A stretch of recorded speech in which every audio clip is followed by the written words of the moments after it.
حضرت ابو ہریرہ رضی اللہ تعالی عنہ سے سنا، کہہ رہے تھے رسول اللہ صلی اللہ علیہ وسلم نے فرمایا، سوار پیدل کو سلام کرے، چلنے والا بیٹھے ہوئے کو سلام کرے، اور کم لوگ زیادہ لوگوں کو سلام کریں۔ صحیح مسلم حدیث نمبر 5640۔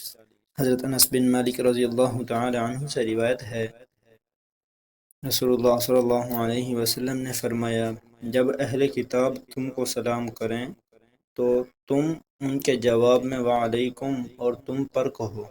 صحیح مسلم حدیث نمبر 5662۔ حضرت ابن عمر رضی اللہ تعالی عنہ سے سنا، کہہ رہے تھے رسول اللہ صلی اللہ علیہ وسلم نے فرمایا، جب یہود تم کو سلام کرتے ہوں تو ان میں سے کوئی شخص السلام علیکم تم پر موت نازل ہو کہتا ہے، اس پر تم علیک تجھ پر ہو کہو۔ صحیح مسلم حدیث نمبر 5652۔ حضرت ابو ہریرہ رضی اللہ تعالی عنہ سے روایت ہے، رسول اللہ صلی اللہ علیہ وسلم نے فرمایا، یہود و نصارہ کو سلام کہنے میں ابتدا نہ کرو، اور جب تم ان میں سے کسی کو راستے میں ملو، بجائے اس کے کہ وہ یہ کام کرے، تم اسے راستے کے تنگ حصے کی طرف جانے پر مجبور کر دو۔ صحیح مسلم حدیث نمبر 5661۔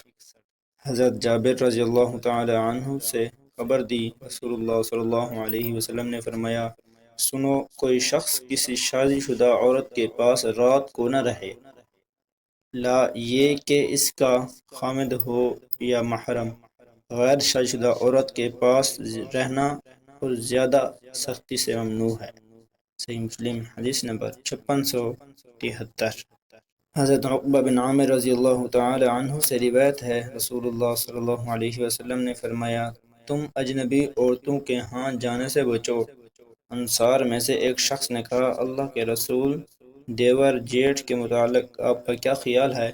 آپ صلی اللہ علیہ وسلم نے فرمایا، دیور جیٹھ تو موت ہے۔ صحیح مسلم حدیث نمبر 5674۔